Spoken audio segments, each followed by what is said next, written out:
चलो हम लोग बी कीपिंग से स्टार्ट करेंगे। बी कीपिंग का मतलब क्या होता है?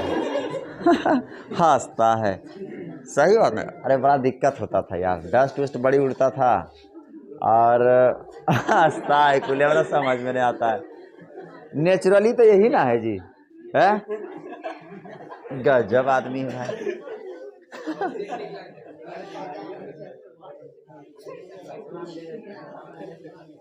चलो देखो, नेचुरली कुदरती यही है। खाली जरी मोटा रहते तब फूलल फल रहा था, अच्छा रहता कि नहीं। बड़ी डस्ट उड़ता है जी, इतना डस्ट उड़ रहा है ना कि एकदम पूरा जाता है ना, नोचनी बढ़ता है, भर मुंह है एकदम। हाँ बहुत नोचे के मन करता है, तो आज रात के नोचे और भोर एकदम मकबका लिए, देखा अपने से रगड़ दिए, ऐसे पूरा सागरो काट छट गया एकदम, एकदम पूरा नोचनी बढ़ रहा था एकदम। कहिए अब नहीं हो तो अब करे पड़ता कुछ। चलो आज हम लोग पढ़ेंगे, जो भेजे थे, जो लिखा था बी कीपिंग, शायद हम भेज दिए थे ना, बी कीपिंग भेजे थे। और बी कीपिंग आज हम पढ़ते हैं। बड़ा आसान सा है, सब नए भी पढ़ाएंगे ना तो तुम इसको देख कर समझ सकते हो, ठीक है। बड़ा आसान सा है बी कीपिंग, हिलाना तोलाना नहीं, कह देते हैं। और उधर करो बेंच को। बी कीपिंग, बी कीपिंग का मतलब क्या होता है जी? बी कीपिंग का मतलब होता है मधुमक्खी पालन। आज हम लोग क्या पढ़ेंगे? बी कीपिंग पढ़ेंगे। और बी कीपिंग का मतलब क्या होता है? मधुमक्खी पालन। क्या होता है मधुमक्खी पालन? जरा इसे हम लोग समझते हैं बढ़िया से। मधुमक्खी पालन बोले तो बी कीपिंग, या फिर इसका एक नाम और क्या है जी? मौन पालन। मधुमक्खी पालन या फिर क्या कह सकते हैं? मौन पालन कह सकते हैं। तो समझिए रहा होगा, जिस तरीके से सब चीज का पालन होता है उस तरीके से मधुमक्खी का भी पालन होता है। देखिए सब के जे ध्यान जा रहा, मधुमक्खी पालन इतना बड़का वो में लिखा है, तोरा नहीं जना रहा है।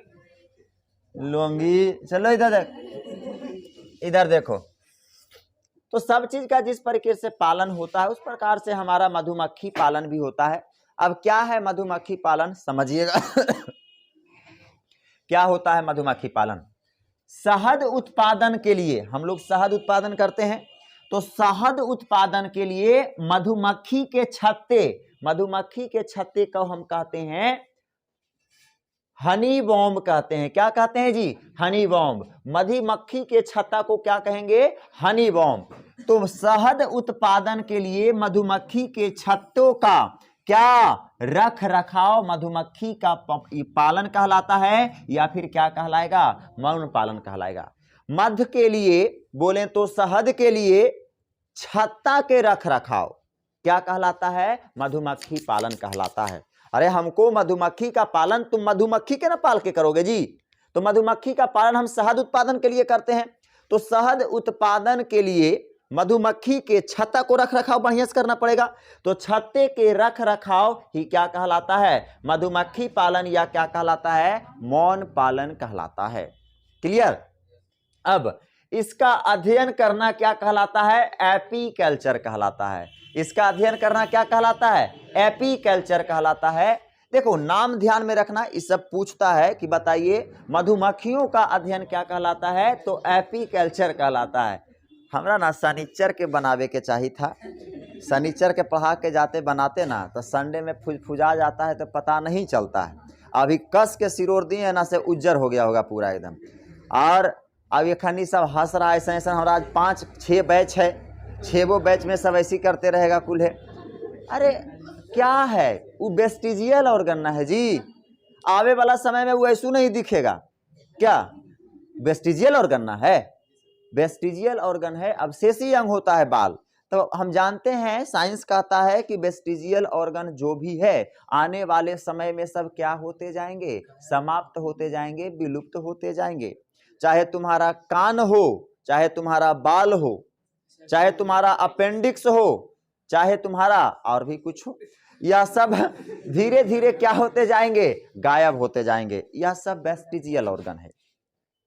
वेस्टिजियल ऑर्गन के बारे में हम बताए थे अवशेषी अंग। अवशेषी अंग किसे कहते हैं? तो वैसा अंग जो हमारे शरीर के लिए उपयोगी नहीं है, वह क्या कहलाता है? अवशेषी अंग। ये कान के ई चदरवा ई कोई उपयोगी अंग है? ये नहीं रहेगा ऐसे करके ई खोलवा ऊपर से तो हम नहीं सुनेंगे। सुनेंगे कि नहीं सुनेंगे? तो यह अब से स्मार्ट के की मतलब सब रहते कंटीटे तो केकरा देख के हंसते? गजब आदमी एकाऊ औसन रहा है तो ना आदमी हंसता है जी। अब केकरो ने कान रहता तो हम लोग कैसे हंसेंगे? जैसे कि अब वहां से चाइना वाला आदमी यहाँ चलावे तो अगर मुंह रहता ऐसे तो ओकरा देख के हम लोग हंसेंगे। हम लोग कहेंगे वाह देखो तो हम लोग का मुंह कान कितना अच्छा लगता है देखने, देखो बानर इन लगाओ देखे में। और उसे करेगा हम लोग कहियो देंगे कि रे धसल का मुंहा कर देगा, फुट से कर देगा। लेकिन औसन अगर सभे रहे तो क्या करा दुश्मनी देखे के आदत नहीं हो जाता है जी। उसी प्रकार से हमनियो लोग वहां चाइना में जमीन तो हमनियो के देखिन कैसे लगाए लंबारियन लगाए मुहा नक्का देखिन कैसे लगा है, क्योंकि अखिया देखिन बड़का बड़का वो लगा है, क्योंकि वो तनी तनी वो सब दिन देखा है, इतना बड़ा वो अजीब रियन उसको लगेगा। तो जो जहाँ का वातावरण में रह रहा है उसे रह रहा है। तो आने वाला समय में सब कंटीटे रहेगा तो क्या देख के क्या हंसेगा? कंटीटा मतलब जानते हो रे जरा काने नहीं है, समझ रहा है? अगर नहीं सुन रहा कोई तोरा कोचे कहते एकदम छड़ा कंटीट है, एकदम सुनना उना नहीं। तो कंटीट का मतलब काने नहीं है। तो यह कान जो होता है ना, इसका कान का कोई काम नहीं हो। चलो इधर जा दो। तो आने वाला समय में खत्म हो जाएगा। अब तुम लोग को टेंशन लगता होगा कि कंडोला कहाँ लटकाएंगे, तो कंडोला ले यह नहीं बना है कान। चलो इधर देखो। तो इसका अध्ययन करना क्या कहलाता है? एपीकल्चर कहलाता है। क्या कहलाता है? एपीकल्चर कहलाता है। देखो याद रखना, शहद को हम कहें तुमको पी मतलब क्या? Cauchy P? शहद पी। तो एपी मतलब एपी कल्चर क्या हो जाएगा? एपी कल्चर हो जाएगा। शहद का अध्ययन मधुमक्खी के बारे में अध्ययन ही क्या कहलाता है? AP culture. और ध्यान में रखना, मधुमक्खियां जो होती है 4 जाति की होती है। कितनी जातियां की मधुमक्खियां हैं जी? 4 जातियां की मधुमक्खियां हैं। चारों का नाम बढ़िया से देखना, आज इसको खत्म करेंगे हम। इधर बढ़िया से देखना। पहला है एपिस डोरसाटा, नाम बोलना। पहला क्या? एपिस डोरसाटा या रॉक बी, बोले तो रॉक मधुमक्खी, या फिर इसी का और एक नाम क्या है? सारंग मधुमक्खी। सारंग ये चलता हो ना तो सारंग आवाज करता है, भन भन भन भन करता है, इसलिए इसको क्या कहते हैं? सारंग मधुमक्खी। आवाज क्यों करता है जानते हो? क्योंकि इसकी आकार थोड़ी बड़ी होती है। अब आकार बड़ा होगा तो पंख ऐसे ऐसे करके मारेगा, ऐसे करके दौड़ेगा तो भन भन करेगा, आवाज आएगा कि नहीं आएगा? तो इसलिए इसका नाम क्या रह गया है? सारंग मधुमक्खी रह गया है। की विचार हो मतलब तो आज पढ़ावे नहीं दे में हंस रहने हैं सब, गजब आदमी है। अरे हम माना ये थोड़ा सा सब दिन देखने अवसर में अचानक ऐसे देखने तो थोड़ा सा देखे कि आदत नहीं हो तो अजीब रियल लग लो कि यह मंगल ग्रह पर से उत्पन्न हुए हैं क्या? मंगल ग्रह पर से आए, तुमको लग रहा होगा 1-2 दिन लगेगा, फिर लगेगा कि नहीं यह आदमी भी यही पृथ्वी का प्राणी है, हम गलत सोच रहे हैं। तो तुम ऐसा मत सोचो हम भी यही पृथ्वी के हैं, चलो कोई दूसरे ग्रह से हम नहीं आए हैं। चलो इधर देखो, एपिस डोरसाटा या फिर क्या कहेंगे? रॉक बी या फिर क्या कहेंगे? सारंग मधुमक्खी। क्या होता है सारंग मधुमक्खी हम आगे बात करने वाले हैं। या फिर इसका नाम दूसरी जाति क्या होती है मधुमक्खी की जी? मार दो एक बार अब कह दियो। दूसरा क्या हो जाएगा? Apis cerana indica. क्या हो जाएगा? Apis cerana indica. या फिर क्या कर सकते हैं? भारतीय मोना डार्लिंग। क्या कहेंगे? भारतीय मोना मधुमक्खी। भारतीय मोना मधुमक्खी, एपिस सेराना इंडिका बोले तो भारतीय मोना मधुमक्खी। अरे डार्लिंग का मतलब गलत ही नहीं होता है, डार्लिंग का मतलब प्रिय होता है। आप किसी को भी डार्लिंग कह सकते हो, लेकिन ऐसे नहीं कि किसी को बोले तो रास्ता में ए डार्लिंग, तो सबको तुम डार्लिंग नहीं कह सकते हो। जहां तुमको भाव प्रेम बातचीत हो रहा है वहां डार्लिंग का प्रयोग किया जाता है, समझे? जहां न्यूटन थर्ड लॉ लग सकता है वहां तुम प्रयोग करो, और जहां लग नहीं सकता है तुम इन्हें अपोजिट देने पलट जब बोलेगा हाय डार्लिंग तो शंका में थोड़ा डार्लिंग बना देता हूं। तो वैसे जगह पे नहीं प्रयोग करना चाहिए, उचित जगहों देखकर आप प्रयोग करके निकल जाइए। अगला एपिस इंडिका या फिर भारतीय मोना मधुमक्खी। तीसरा क्या होता है? एपिस फुलेरा। क्या होता है जी? एपिस फुलेरा या फिर कहते हैं भृंगा मधुमक्खी, या क्या कहेंगे? भृंगा मधुमक्खी, या क्या कहेंगे? यूरोपियन मधुमक्खी। एक सबसे लास्ट मधुमक्खी की प्रजाति होती है, इसे क्या कहते हैं? Apis mellifera. क्या बोलेंगे? Apis mellifera. तो नाम जरा बोलना चारों मधुमक्खियां का जी। सबसे पहला क्या होता है? Apis dorsata. पहला क्या? Apis dorsata. दूसरा क्या? Apis indica. दूसरा एपिस इंडिका। तीसरा एपिस फुलेरा। अगला एपिस मॉलिफेरा। अगला एपिस मेलिफेरा। अब चलो एपिस डोरसाटा के बारे में पढ़ते हैं। एपिस डोरसाटा क्या होता है समझिएगा। एपिस डोरसाटा के बारे में, एपिस डोरसाटा यह मधुमक्खी क्या है ध्यान दीजिएगा।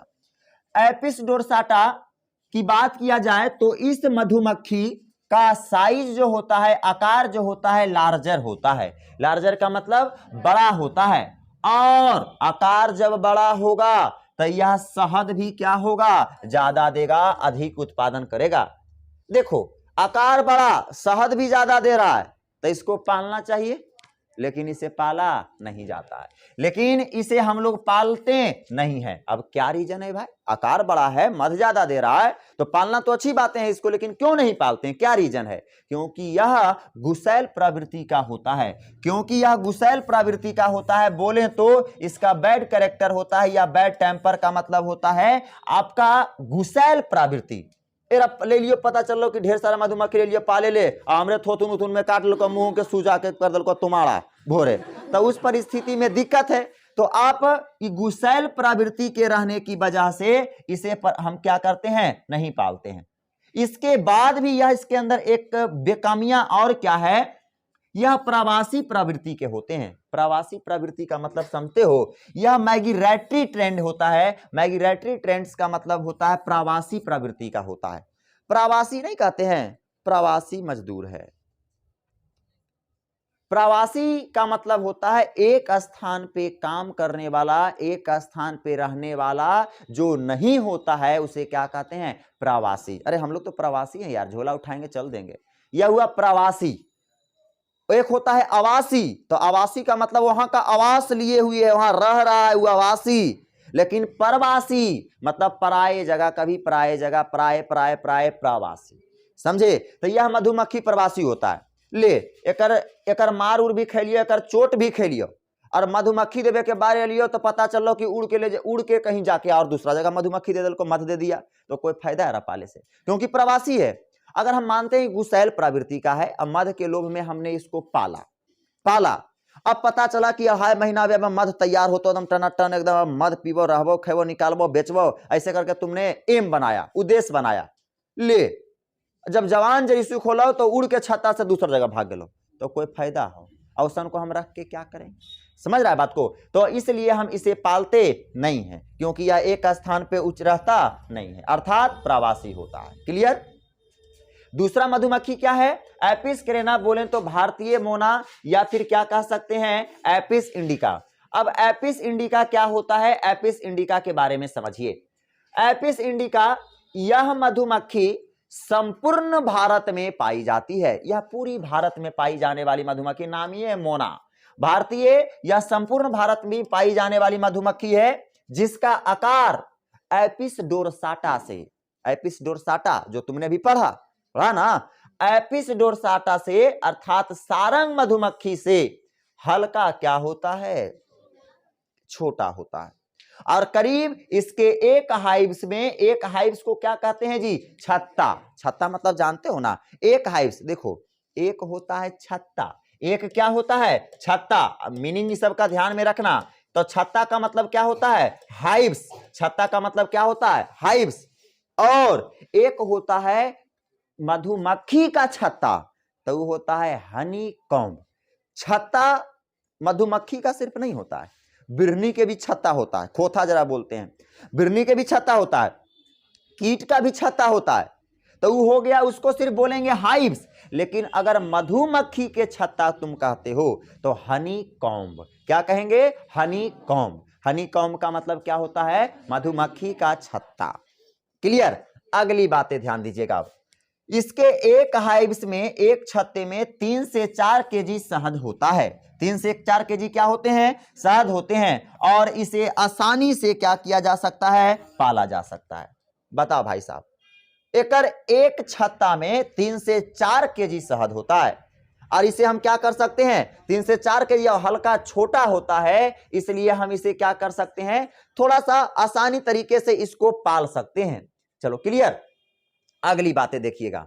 अगली कौन मधुमक्खी की प्रजातियां है, एपिस फुलेरा। कौन मधुमक्खी की प्रजातियां हो जाएगी, एपिस फुलेरा।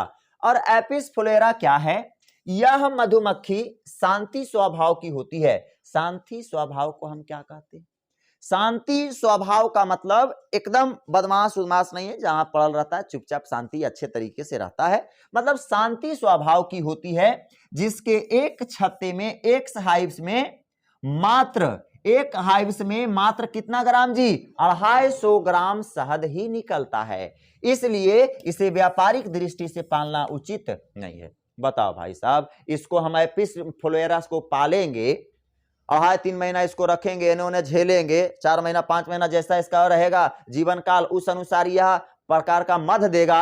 अब पता चले कि इसके एक छत्ता में मात्र 250 ग्राम ही हमारा मध निकल रहा है, तो क्या इससे हमारी व्यापारिक चल सकती है, नहीं चल सकती है, इसलिए हम इसे पालते नहीं है। कौन मधुमक्खी के नहीं, एपिस फुलेरा। लेकिन शांति स्वभाव का है, लेकिन शांति स्वभाव के किस काम के, जब तू मधे नहीं दे हैं तो शांत रहे से की काम, समझ रहा है बात को, तो यह शांति स्वभाव का होता है। क्लियर। अगली बातें देखिएगा।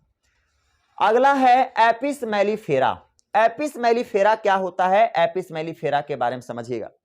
एपिस मेलिफेरा, यह मधुमक्खी शांति स्वभाव की होती है, यह मधुमक्खी भी शांति स्वभाव की होती है। अभी हमने बताया एपिस फुलेरा, वह भी शांति स्वभाव का था, और एपिस मेलिफेरा यह भी क्या है, शांति स्वभाव के हैं। शांति स्वभाव के होते हैं जिसके एक हाइव्स में, एक हाइव्स की बात करें, एक छत्ते में एपिस इंडिका से 9 से 10 गुना अधिक शहद देती है।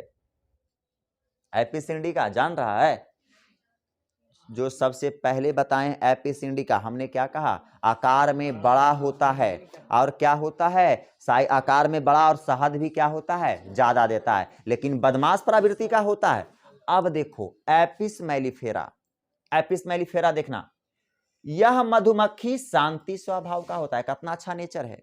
और देखो, और एपिस इंडिका जितना देता है ना, ओकरा से 9 से 10 गुना ज्यादा शहद देता है। अब तुम खुद बताओ, सीधा भी है और 9 से 10 गुना ज्यादा देता भी है, तो बताओ यह व्यापारिक दृष्टि से यह पालना उचित है या नहीं, तुम खुद सोचो, है या नहीं। तो हम लोग जो पालते हैं उसे जो आपके जंगलों में, झाड़ में, बगीचे में लेकर आता है, वह कौन मधुमक्खी को लेकर आता है, एपिस मेलिफेरा, क्योंकि यह शांति स्वभाव की होते हैं और इसके एक छत्ते में अधिक से अधिक मध निकलता है। समझे बातों को। अगली बातें अब समझिएगा। इसके अगला, इसके एक छत्ते में, एक हाइव्स की बात करें तो 40 से 50 हजार मधुमक्खियां एक छत्ते में पाई जाती है। किसके एक छत्ते में, एपिस मेलिफेरा के एक छत्ते में। क्लियर। अब आपको हम एक चीज पहले भी बता चुके हैं, क्या बताए हैं, हमने यह बताया है कि एक छत्ते के अंदर 3 प्रकार की मधुमक्खियां होती है। उतना बढ़िया से हम नहीं बताएंगे क्योंकि हम बता चुके हैं। एक छत्ते के अंदर कितनी प्रकार की मधुमक्खियां, 3 प्रकार की मधुमक्खियां होती है। तो 3 प्रकार की मधुमक्खियां होती है। कौन कौन मधुमक्खी होती है, तो पहला क्यून बीज होती है। क्यून बीज का मतलब रानी मधुमक्खी होती है। दूसरा क्या होता है, ड्रोन बीज होता है। ड्रोन बीज का मतलब नर मधुमक्खी। और तीसरा मधुमक्खी का क्या नाम है, श्रमिक मधुमक्खी। छोटी सी बातें हम यहां पर भी करते हैं। अच्छा, क्यून बीज बोले तो रानी मधुमक्खी। अब बताओ, एक क्षेत्र का रानी 4-5 गो रहता है, एक एरिया का रानी राजा 4-5 गो रहता है, नहीं, 1 गो रहता है। अर्थात कह सकते हैं एक छत्ता में केवल 1 गो रहता है, वही रानी होता है। इसीलिए उसका नाम रानी पड़ा है, क्योंकि एक छत्ता में एक छितर रहती है, इसलिए इसे क्या कहते हैं, हम कहते हैं रानी मधुमक्खी। क्या कहते हैं, रानी मधुमक्खी इसको कहते हैं। क्लियर। अगली बातें देखिएगा। दूसरा होता है ड्रोन बीज। ड्रोन बीज का मतलब नर मधुमक्खी। नर मधुमक्खी भी की संख्या ज्यादा होती है, ठीक है। और एक होती है वर्कर बीज, और वर्कर बीज को हम क्या कहते हैं, श्रमिक मधुमक्खी। क्या बोलेंगे, श्रमिक मधुमक्खी कहेंगे। अब यह श्रमिक मधुमक्खी का क्या काम होता है समझना। श्रमिक वर्ड को समझना। श्रमिक का मतलब होता है वर्कर का मतलब श्रमिक, और श्रमिक का मतलब आप जानते होंगे क्या कहते हैं। श्रमिक का मतलब मजदूर। और मजदूर का क्या काम है कि काम करना। छत्ते में जो भी दिक्कतें सिक्कतें आ रही है, जैसे कि मधुमक्खी में रहता है ना, मधुमक्खी का ना श्रमिक है, क्या होगा कि छत्ता खराब हो रहा है, छत्ता टूट रहा है, छत्ता में दिक्कत आ रही है, समस्याएं आ रही है, तो यह सभी को निवारण कौन करेगा? श्रमिक मधुमक्खी करेगा। उसके बाद छत्ता में जो रानी मधुमक्खी और ये नर मधुमक्खी रह रहा है, सभी के लिए खाना लाकर भी कौन देगा? श्रमिक मधुमक्खी। कौन लाके देगा? श्रमिक मधुमक्खी। क्योंकि श्रमिक नाम ही है, मजदूर नाम ही है, तो कमा के देगा कौन? यही देगा। समझे बातों को? बाकी ये दोनों रानी और राजा रियन राज करता है। क्लियर? और इसके प्रजनन हम बताए थे, एक अजीब तरीके से प्रजनन इस करता है। बताए थे ना? क्या बताए थे? यह एक बार एक प्रजनन जब करना होता है, एक बार में बोलते हैं, जब प्रजनन करना होता है मधुमक्खियों को, तो यह किस प्रकार से करती है? यह प्रजनन के समय केवल एक बार जो होती है, यह उड़ान भरती है। क्या करती है? उड़ान भरती है। एक बार एकदम ऊंचा आसमान में क्या करती है जी? उड़ान भरती है। और श्रमिक मधुमक्खी क्या कर देता है? श्रमिक मधुमक्खी हुड़का देता है केकरा? नर मधुमक्खी के। कहता है बेजा कुछ थमे है, रानी तो निकल के उन्हें जार लो, कर पिछुआ लगे न, तो फटाक से एकदम उसके पीछे पीछे टोटल का टोटल नर मधुमक्खी क्या होता है? ढेर सारा लफुआ चल जाता है। एक मधुमक्खी के पीछे से ढेर सारा नर मधुमक्खी खदेड़ ले रगड़ ले जाता है एकदम पूरा। कहता है जहां जिमी वहां धरबो, तोरा छोड़बो नहीं है हमें। पूरा पीछे से क्या होता है? एकदम पकड़ ले रगड़ ले जाता है। समझ रहा है बात को? अब बताओ, एक के वो रानी है, 1000 लफुआ इससे लगा है, तो हजारों से तो नहीं मिल सकती है ना भाई साहब। अब एगो से ही संगम होगा। अरे तुमने देखा होगा, छत पे बैठल हैं तो एकदम झुंड के झुंड एकदम जाहो, तो एकदम ऐसा देखा होगा, तो तुमको की लग रहा है? तुमको काटे ला रहा है? नहीं, वो प्रजनन की तैयारी कर रहा है, रेस लगा रहा है। हम रानी से पहले पकड़बो, हम रानी के पहले पकड़बो, वो पकड़े के रेस लगा रहा है। और जो पहले रानी मधुमक्खी के साथ पहुंचेगा, जो पहले रानी मधुमक्खी के पास पहुंच जाएगा, वह फटाक से मैटिंग कर देगा। और ये सब क्या होंगे? सब कहेंगे कि अब तो भाई हम कुछ कर नहीं सकते, अब तो भाई ये तो हो गलो रजिस्टर हो गलो केकरो, और रजिस्टर धन पर कौन ध्यान दे सकता है? अब यहां रजिस्टर तो इसका हो गया, लेकिन बेचारा के दौड़ते रानी इतना हफा दी कि पहले से एनर्जी कम हो गया, ऊपर से दोनों में मैटिंग हुआ तो औरो एनर्जी कम हो गया। अब एनर्जी कम हो गया तो छत्ता में आवे के अब एनर्जी ये नहीं बचा, तो उधरे मरहरा गया। की फायदा मिल रहा औसन प्रजनन करे से, उतना ऊंचा जाए से, जो तू अपन दुआरी भी भूला गे ना। समझ? अब सोचो, उतना ऊंचा उड़ान भर रहा है जी, उतना ऊंचा उड़ान भर रहा है, तो एनर्जी तो ऐसी लॉस कर लिया, और ऊपर से और एनर्जी लॉस किया। अब तू समझिए रहा है, और एनर्जी लॉस किया। अब वहां से आने की उसकी शक्तियां नहीं रहती है, अर्थात वह ऊपर में ही मरहर जाता है।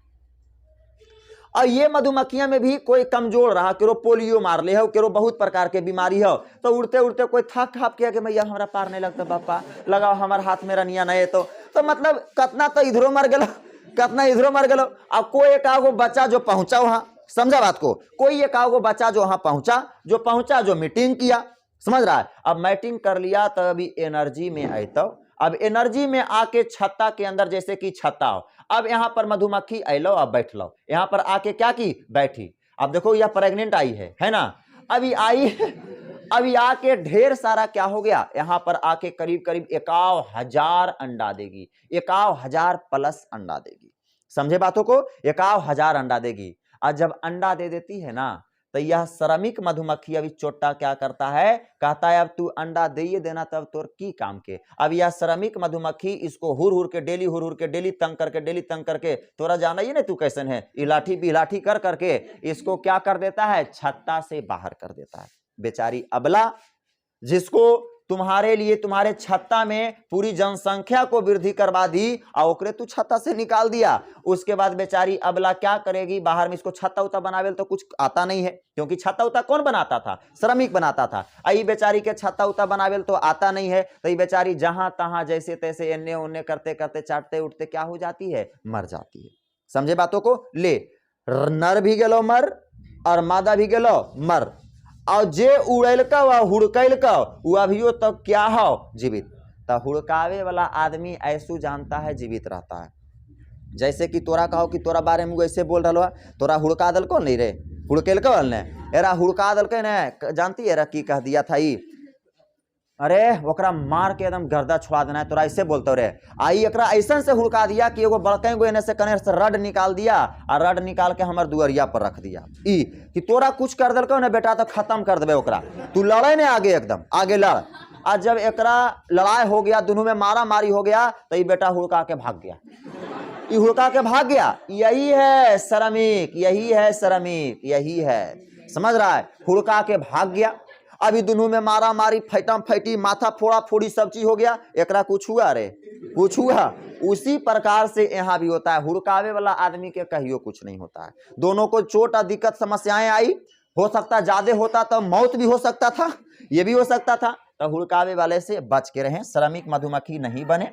नर बन सकते हैं, रानी बन सकते हैं, लेकिन श्रमिक नहीं बने। लेकिन नर में मैटिंग वाला, उलोभी वाला नहीं बने, ठीक है। चलिए अब अगला चीज देखिएगा। अब क्यून बीज क्या है समझिए, शांत रहो। अब क्यून बीज बोले तो रानी मधुमक्खी क्या होती है, अब हम इसे समझेंगे। चलो ध्यान देना, क्यून बीज क्या होती है।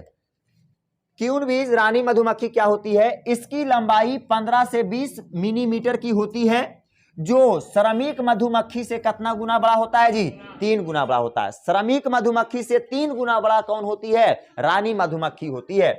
इसके जीवन काल की अगर बात करें, जीवन काल का मतलब समझता है, लाइफ स्पैन, जन्म से लेकर प्राकृतिक मृत्यु के बीच के समय को क्या कहते हैं, जीवन काल। और इसके जीवन काल कितना होता है, 5 साल का होता है। और प्रत्येक दिन में कितना अंडा देती है, 2000 अंडे को देती है। इसके पैर छोटा, पैर क्या होता है, छोटा, केकर रानी मधुमक्खी के, इसके पैर छोटा तथा उदर क्या होता है, लंबा। अब उदर का मतलब समझते नहीं होगे, उदर का मतलब होता है अबडोमिनल, ये वाला पीछे वाला भाग। देखना ना कि थोथना ऐसे करके मधुमक्खिया के इन्हें छोटा रहेगा और पीछे में इस प्रकार से इसे बड़ा होता है। अरे होता है कि नहीं होता है, इस प्रकार से बड़े होते हैं, नहीं होते हैं। तो यह उदर लंबा, उदर लंबा और पैर भी क्या होते हैं, छोटे होते हैं। कौन मधुमक्खी के, रानी मधुमक्खी के। क्लियर। तो पैर लंबा, और ये एक दिन में कितना अंडा देती है जी, 2000 अंडा देती है। कितना अंडा देती है, 2000 अंडा देती है। और इधर समझिएगा, और खाना के रूप में यह क्या खाती है, रॉयल जेली खाती है। खाना के रूप में एक जेली होता है, मीठा जैसा होता है, भोजन है, मधुमक्खियों का भोजन है एक, जो मीठा जैसा लगता है, पुष्पों से लाकर देता है। कौन लाकर देगा, श्रमिक मधुमक्खी लाकर देता है, जिसे क्या कहते हैं, रॉयल जेली कहते हैं। क्या कहते हैं, रॉयल जेली कहते हैं। और हमने पहले ही कह रखा है कि एक छत्ते में केवल कितनी रानी मधुमक्खी होती है जी, एक रानी मधुमक्खी होती है। तो यह रानी मधुमक्खी क्या हो गई, खत्म हो गई। अगली और ध्यान में रखना, रानी मधुमक्खी यह निषेचित अंडों से विकसित होती है। रानी मधुमक्खी का निर्माण कैसे होता है, तो निषेचित अंडा। निषेचित अंडा का मतलब समझता है, जैसे कोई अंडाणु के अंदर शुक्राणु प्रवेश कर गया तो वह क्या है, निषेचित अंडा है। क्या है, निषेचित अंडा। मतलब अब पुरुष के शुक्राणु के अंदर भी गुणसूत्र जुट जाएगा और अंडाणु के अंदर दोनों गुणसूत्र जुट जाएंगे। अर्थात कह सकते हैं इसके अंदर गुणसूत्रों की संख्या कितनी होती है, 32। क्यून मधुमक्खी, रानी मधुमक्खी कितना गुणसूत्र वाली होती है, 32 गुणसूत्र वाली होती है। निषेचित अंडों से विकसित होती है और निषेचित अंडा में कितना गुणसूत्र होता है जी, 32 गुणसूत्र होता है। क्लियर। अगला स्टार्ट होगा ड्रोन बीज। बोले तो नर मधुमक्खी किसे कहते हैं, तो नर मधुमक्खी, यह मधुमक्खी की लंबाई 7 से 15 मिलीमीटर होता है। इसकी एक छत्ते में लगभग 100 की संख्या में होती है। यह अनिषेचित अंडों से विकसित करती है। जो नर मधुमक्खी होता है यह अनिषेचित अंडा से विकसित करता है, अर्थात जो अंडा निषेचन नहीं किया उससे क्या करेगा, डेवलप करता है, जिसके अंदर गुणसूत्रों की संख्या क्या होगा, 16। जाहिर सी बात है, निषेचित अंडा नहीं ना है जी, निषेचित रहता है तो ना 16 गो स्पर्म से 16 गो अंडाणु से, जबकि यह निषेचित नहीं है तो इसके अंदर गुणसूत्रों की संख्या कितनी, 16 होती है। और इसके लारीय ग्रंथि में एक मोम ग्रंथि और डंक नहीं पाया जाता है। लारीय ग्रंथि बोले तो सलाइवरी ग्लैंड मुंह में होता है, तो इसके लारीय ग्रंथि में डंक नहीं पाया जाता है। डंक का मतलब काटने वाला। क्लियर। अब चलो एक लास्ट बचा हुआ है, कौन जी, वर्कर बीज। वर्कर बीज का मतलब क्या होता है, श्रमिक मधुमक्खी किसे कहते हैं। श्रमिक मधुमक्खी, यह मधुमक्खी आकार में क्या होती है, सबसे छोटी होती है, क्योंकि हमने बोला था कि श्रमिक मधुमक्खी से 10 गुना बड़ा कौन होता है, रानी मधुमक्खी। तो आकार में यह सबसे छोटी होती होगी तब ना, तो यह मधुमक्खी, कौन मधुमक्खी, श्रमिक मधुमक्खी आकार में सबसे छोटी होती है, जिसके पंख अत्यधिक मजबूत होते हैं। अच्छा, अत्यधिक मजबूत क्यों होते हैं पंख, समझ रहे होगे, क्योंकि बेचारा इसी को खाना पीना जुटाना उठाना है, तो जब तक ये मजबूत नहीं रहेगा तो बाहर से खाना पीना कैसे ला के देगा। तो इसके पंख क्या होते हैं, अनदर मधुमक्खियों की अपेक्षा क्या होते हैं, ज्यादा मजबूत होते हैं, क्योंकि यह दोनों के लिए भोजन लाते हैं। अब भोजन में सबसे ज्यादा क्या ला के देता है, मकरंद। मकरंद का मतलब मीठे चीज, जैसे कि मकरंद जब हम कहाँ यूज किए थे, जब तुमको हम तीसरा नंबर चैप्टर पढ़ा रहे थे, पॉलिनेशन परागन पढ़ा रहे थे, तो पुष्प पर जो हमारा मकरंद होता है, जो मीठा जैसा लगता है, उसे क्या कहते हैं, मकरंद। पुष्प का जो मीठा जो लगता है ना, उसे ही हम क्या कहते हैं, मकरंद कहते हैं। क्या कहते हैं जी, मकरंद कहते हैं। तो एक बात और ध्यान में रखना, हमने बताया था एंटेमोफिली, कीटों के द्वारा परागन क्या कहलाता है, एंटोमोफिली। तो अगर कीड़ों के द्वारा परागन पुष्पों में हो रहा है, परागन क्या होता है, यह सारी बातें पहले हो चुका है। परागन एंथर से परागकण निकलकर स्टिग्मा वाला भाग तक जाना क्या कहलाता है, पॉलिनेशन कहलाता है। अब अगर कीटों के द्वारा पुष्पों में परागन अगर होता है ना, तो उसमें से 70% भूमिका निभाने वाली कौन होती है, कौन मधुमक्खी, श्रमिक मधुमक्खी। कौन मधुमक्खी होती है जी, श्रमिक मधुमक्खी होती है। क्लियर। अब चलो, अब अगली बातें हैं, एडवांटेजेस ऑफ बी कीपिंग, मधुमक्खी से लाभ। क्या है मधुमक्खी से लाभ, हम मधुमक्खी को पाल रहे हैं तो बिना लाभ के हम कोई काम तो करते ही नहीं हैं। तो मधुमक्खी से क्या लाभ है, इसके बारे में हम लोग समझेंगे। तो मधुमक्खी पालन से हमें शहद मिलते हैं, जिसका प्रयोग निम्नलिखित जगहों पर किया जाता है, निम्नलिखित प्रोडक्ट को बनाने में किया जाता है, निम्नलिखित चीजों में किया जाता है जिसका प्रयोग। जैसे कि शहद निकलता है तो क्या क्या चीज में इसका प्रयोग करते हैं वो देखिए। शहद के अंदर 70 से 80% पहला नंबर क्या होता है, पानी होता है। इसके अंदर ग्लूकोज होते हैं, फ्रक्टोज होते हैं, और क्या होते हैं, सुक्रोज। मीठे मीठे चीज होते हैं। अरे सुक्रोज, फ्रक्टोज या गलाक्टोज, ये सब क्या है, मीठा पदार्थ है। और हर एक चीज के मीठा होता है, हर एक चीज में अगर मीठा है तो यह सब चीज पाई जाती है, लेकिन कम बेसी की मात्रा पाई जाती है। तो मध के अंदर ग्लूकोज, फ्रक्टोज, सुक्रोज पाया जाएगा। साथ ही साथ vitamin B, vitamin B6, vitamin C और विटामिन डी भी पाए जाते हैं, जो शरीर के लिए क्या होते हैं, लाभदायक होते हैं। तो बताओ यह लाभदायक हुआ कि नहीं, तो क्या मध के हमको पालना गलत बात है, इसीलिए हम लोग मधुमक्खी को पालते हैं, क्योंकि यह सब चीज मध के अंदर होता है और यह हमारे शरीर के लिए क्या होते हैं, लाभदायक होते हैं। क्लियर। अगली बातें, इसका प्रयोग मेडिसिन, पूजा पाठ, सौंदर्य में भी किया जाता है। नहीं किया जाता है पूजा पाठ में, अरे जरी मध लेके आना जी, इतना मध लेके चलाया। अगला मेडिसिन, मेडिसिन के क्षेत्र में करते हैं, औषधियों के क्षेत्र में, जैसे कि रामदेव बाबा बना रखू जड़ी बूटी वाला बना रखू दवाई, तो देखिए इतना मध लीजिए, इतना पुदीन हरा लीजिए, इतना लुंडी सूत्री लीजिए, इतना लेने के बाद मिलाइए और इसको चाटिए, तो चाटे से आपको फलना रोग खत्म हो जाएगा, कब्ज रोग खत्म हो जाएगा, यह सब चीजें बताते हैं ना। तो यह औषधियों में भी क्या किया जाता है, इसका प्रयोग किया जाता है, तो यह भी लाभ हो गया। आयसू हम लोग चाट जाते हैं, अरे ये सब तो हटाओ, ये सब करते हैं नहीं करते हैं। आयसू मध के निकला तो चाट लेंगे, कैसा स्वाद है, कोई चेक कर दो, तो स्वाद तू कौची चेक कर मेरे, तू तो भर मुंह खाइल चाह रही है। तो यह आपका और सौंदर्य में भी, सौंदर्य का मतलब होता है सुंदरता को बढ़ाने में भी, बोले तो कॉस्मेटिक प्रोडक्ट को बनाने में भी इसका प्रयोग किया जाता है। कॉस्मेटिक प्रोडक्ट का मतलब जैसे भीको हो गया, लन फन लुंडी सूत्री, जो मुंह में पोत के आदमी गोर होती है, वह कॉस्मेटिक प्रोडक्ट में भी इसका प्रयोग किया जाता है। क्योंकि हम जानते हैं विटामिन सी शरीर के ग्लेजिंग, त्वचा को ग्लेजिंग लाने के लिए क्या होते हैं, लाभदायक होते हैं। और मध के अंदर क्या पाया जाता है, विटामिन सी। इसलिए कॉस्मेटिक प्रोडक्ट में भी, सौंदर्य प्रोडक्ट में भी इसका क्या करते हैं, प्रयोग। और यहां तक खाने में भी किया जाता है। क्लियर हो गया। अगली बातें समझिएगा, मधुमक्खी पालन के ज्ञान या विधियां। मधुमक्खी पालन हम कर रहे हैं, क्या कर रहा है तुम? मधुमक्खी पालन के ज्ञान और विधियां। जैसे कि हम मधुमक्खी पालन कर रहे हैं, मधुमक्खी का बिजनेस हम करना चाहते हैं, हमको लगा कि मधुमक्खी में ज्यादा प्रॉफिट है, मध से ज्यादा रुपया कमाया जा सकता है, किसानी से अच्छा लाइन है, तो आप मधुमक्खी पालन कर रहे हैं। तो मधुमक्खी जब पालन आप कर रहे हैं तो बहुत सी बातों को आपको ध्यान में रखना होगा, बहुत सी चीजों का नॉलेज रखना होगा। यह चीज आपको किसके अंतर्गत बताया जाएगा? यह कल्चर डिपार्टमेंट के अंतर्गत आता है, एग्रीकल्चर डिपार्टमेंट के अंतर्गत आता है।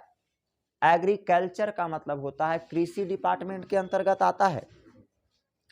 और इसको किसके अंतर्गत आपको पढ़ाया जाएगा? मधुमक्खी के बारे में बोलो, एपीकल्चर। अभी तुरंत बताएं, ए पी तो बोलेगा काउची, तो मध, मतलब एपीकल्चर।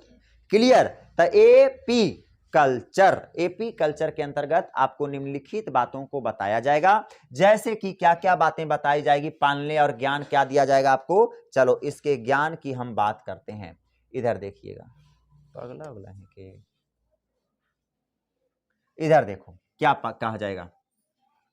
पहली बातें तो मधुमक्खी की प्रकृति कैसी है और मधुमक्खी का स्वभाव कैसा है, इसकी आपको क्या होनी चाहिए, ज्ञान होनी चाहिए। मधुमक्खी अब पता चले कि पकड़ के तू ले चले नहीं डोरसाटा, एपिस डोरसाटा, तोरा पता नहीं हो, तोरा अंतर पते नहीं चल रहा, अब एपिस डोरसाटा के पकड़ के ले चले ने, तो एक बार मुंह कान में 2-3 गो काट लेको तो लोहिया देतो, तो मुंह कान तोमाड़ा बना देतो। तो यह आपको ज्ञान होना चाहिए सबसे पहले कि कौन प्रजाति की जो है मधुमक्खियां जो हमको क्या करनी चाहिए, पालनी चाहिए। इसकी प्रवृत्ति कैसी है, यह कितना मध दे सकता है, यह सभी चीजों को आपको नॉलेज होना चाहिए।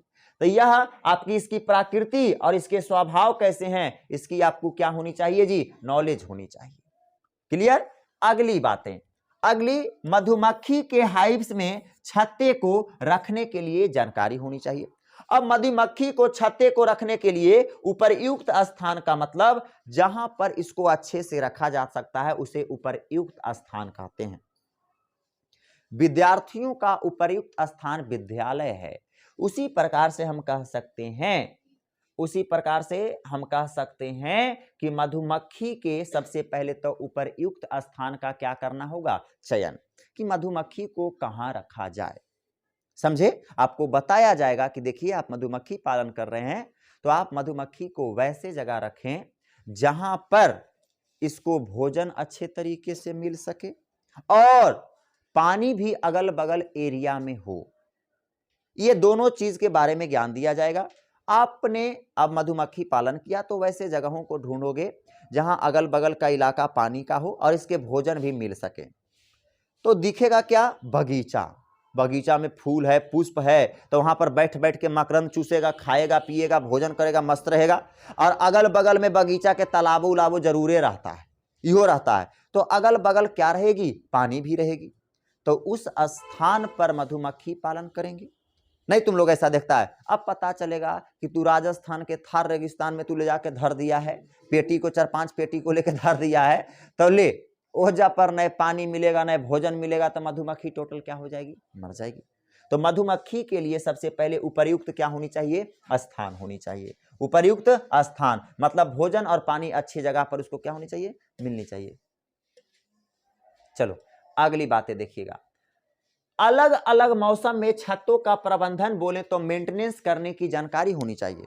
अब ठंडा के दिन आ गया तो ठंडा वाला मेंटेनेंस कीजिए उसकी पेटी को, उसके जो छत्ता है उसकी पेटी का ठंडा के अनुसार बनाइए। अब गर्मी आ गया तो गर्मी के अनुसार पेटी बना दीजिए। अब बरसात आ गया तो बरसात के अनुसार बनाइए। अगर आप नहीं करेंगे तो पता चला कि बरसात आ गया और बरसात से क्या हुआ, पानी आपका छत्ता पर पड़ गया, सारा मेहनत बर्बाद हो गया। टोटल मध उसमें जौर था और पानी कस के पड़ गया और टोटल मध धोबा होकर टोटल कोची हो गया, रास्ता में बह गया, तो ये बेकार ना हो गया। तो यह आपको नॉलेज होना चाहिए कि किस प्रकार से पेटी जो होता है, अरे मधुमक्खी के लिए एगो पेटी होता है स्पेशल जी, उसमें क्या होता है संग्रह, आपको इसकी क्या होनी चाहिए, प्रबंधन करने की जानकारी होनी चाहिए। अब गर्मी कस के आ गया, अब गर्मी कस के आ गया तो गर्म की पड़ने से, ज्यादा पड़ने की वजह से वह सूखेगा, सूख भी सकता है ना, नहीं सूख सकता है मध, तो उसका भी प्रबंधन कीजिए कि हमारा पेटी जो मधुमक्खी का छत्ता होना चाहिए कैसा होना चाहिए। उसके बाद अगली जो हमारा है, अगला हमारा, अब जैसे कि ठंडा आ गया तो ठंडों में भी उसका रख रखाव कीजिए, किसी प्रकार से ठंडी प्रकार का उसका अच्छा वातावरण उसको मिल सके। क्लियर। अगली बातें, अब सारा नॉलेज हो गया, अब तोरा शहद के निकाल ही नहीं आ रहा है, तो ये दिखते सारा चीज कर लिया, अब शहद निकाल ही नहीं तोरा आ रहा है। जब शहद निकाले जा रहा है तो टनका दिया, 4-5 को मधुमक्खी मार दिया, उछल के भाग आया, ले, तो अब उस परिस्थिति में भी दिक्कत है। अर्थात शहद तथा मोम के संग्रहण का मतलब स्टोर करने की क्या होनी चाहिए, रख रखाव करने की क्या होनी चाहिए, जानकारी। अब आपने दुनिया भर पैदा कर दिया, उत्पन्न कर दिया, आपका 1 क्विंटल मध को निर्माण कर दिया और उसको रखने के लिए तरीके नहीं जान रहे हैं, कहाँ रखना चाहिए, गिलास में रख रहे हैं तो जहां तहां रख रहे हैं तो खराब हो सकता है। उसके रखने के लिए भी आपकी कुछ जगह बताई जाती है कि यहाँ पे ऐसे रखा जाता है, ऐसे रखा जाता है, जिससे कि आपका मध ढेर दिनों तक खराब नहीं होगा। समझे बातों को। तो यह आपकी टोटल हनी बीज क्या हो गई, समाप्त हो गई। इतना एनसीईआरटी में भी नहीं दिया हुआ, तुम देख लेना, उससे बहुत गुना हम आगे पढ़ा देते हैं, समझे। यह भी आपका समाप्त हो गया।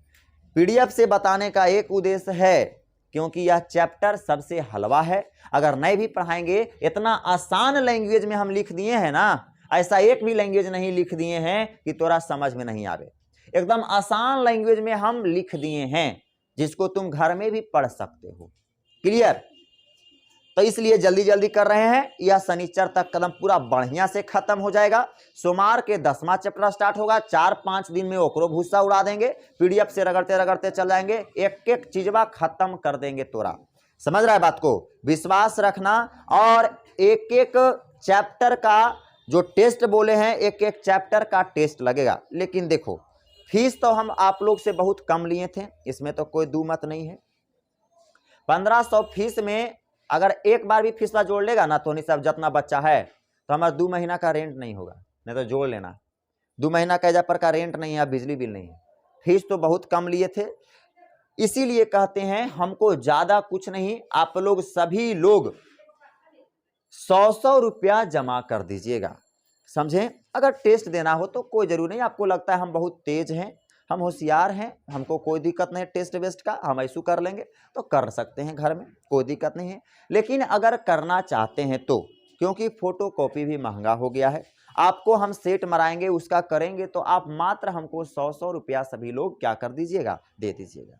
समझे बातों को, समझ रहे हो। और उसको एनालिसिस भी कर देंगे। होगा उससे क्या, आपको होगा क्या कि आप को हम बोलेंगे पहला चैप्टर पढ़ से लेके आना, हर चैप्टर का 2 सेट लेंगे, उसके लिए तुम नंबर लाने के लिए घर में पढ़ोगे, याद भी आ जाएगा, और जो सेट देंगे उसका फिर क्या करा देंगे, सॉल्यूशन। इससे होगा ना कि अरे यार दोहरा दिलियो रे, पढ़ लियो रे, अब नॉलेज आ गलो हमरा, बहुत अब नॉलेज हो गया, ऐसा तुमको फील होने लगेगा। समझा बातों को। तो अगर तुम्हारे लिए बेटर हो, अगर लगता है कि अच्छा हो, देखो इसमें हम तुमको जबरदस्ती भी नहीं कर सकते, अगर हो तब आप, लेकिन हाँ इसमें 100 रुपया आपको देना होगा, क्योंकि हम ऐसे भी आप लोग से बहुत ज्यादा, हद से ज्यादा कम फीस लिए हैं। 1500 रुपया कोई फीस अब फीस नहीं होता है, मजबूरी था इसलिए लिए। लेकिन आज अब तो जानता है फी स्ट्रक्चर क्या है, 3 गुना बढ़ गया है, 1500 के 3 गुना, 4500 से प्लस है, प्लस जीएसटी लेके जोड़ के। समझ रहा है बात को। तो आपका सभी चीजों हो जाएगा। अगर जीएसटी लेंगे तो 1500 से प्लस हो जाएगा, अगर जीएसटी नहीं लेंगे तो 1500 के आसपास रहेगा, 4500 के प्लस आसपास रहेगा। क्लियर। तो आपका टोटल चीज खत्म हो जाएगा, टेंशन नहीं लेना है। 1-2 चैप्टर बचेगा तो हम आपको क्या करेंगे, ऐसी छुट्टी दे देंगे, समझे, ऐसी छुट्टी दे देंगे, घर में जाके ऑनलाइन पढ़ लेना, हम बता देंगे, हम यहां से करवा देंगे, ऑनलाइन पढ़ लेना, ज्यादा टाइम समय बर्बाद करने की जरूरत नहीं है। क्लियर। तो चलिए आप लोग अब निकल सकते हैं।